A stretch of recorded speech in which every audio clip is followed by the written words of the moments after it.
Cette loi française, c'est une loi mémorielle sur le génocide des Tutsis. C'est une loi bancale, aveugle et rétrograde. Je pense qu'il faudrait l'abroger, l'annuler.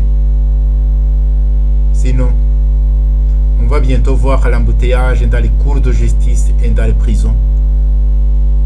Parce que beaucoup de Charles Onana vont paraître. Quand même, on ne peut pas juger et emprisonner tous les intellectuels du monde entier qui sont à la recherche de la vérité, comme Charles Onana, à la recherche de la vérité sur ce qui s'est passé et se passe encore au Rwanda, au Congo et même au Burundi. Bientôt, c'est la fin du mensonge sur le génocide des Tutsis. Kagame et ses alliés occidentaux ont voulu noyer le génocide des Hutus dans le génocide des Tutsis, mais ça ne leur réussira pas. Pourquoi est-ce que la présidente de la Cour n'a pas prononcé le jugement directement après le procès? Pourquoi faut-il attendre 2 mois? Les preuves sont là. Même un enfant, même un petit écolier, peut prononcer directement le jugement, sans tarder. J'entends des gens dire, oh, ce procès est très délicat, c'est très difficile, c'est très politique, mais non. Le cas n'est pas très difficile. Tout est simple, limpide, comme de l'eau pure.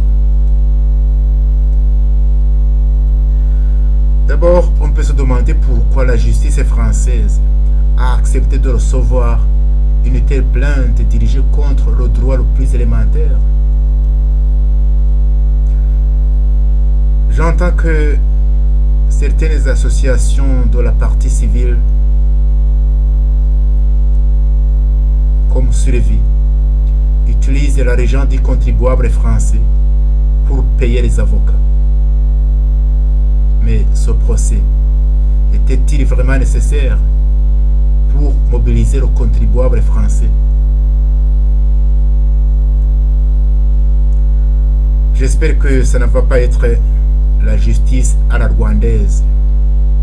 Au Rwanda, les juges, avant de prononcer un jugement, ils doivent attendre les injonctions de la présidence de Cheikh Kagame, ou alors flairer le désir politique des autorités.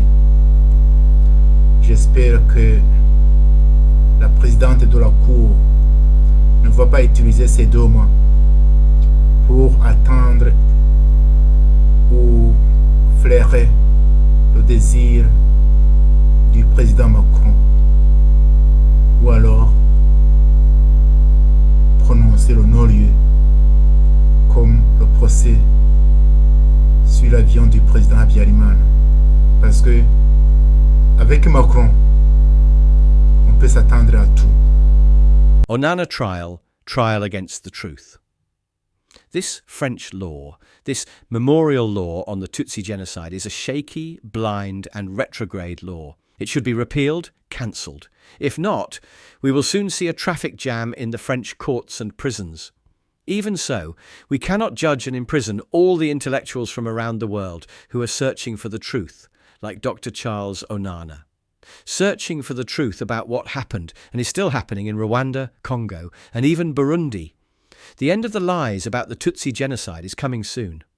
Kagame and his Western allies have relentlessly tried to drown the Hutu genocide in the Tutsi genocide, but it will not work for them.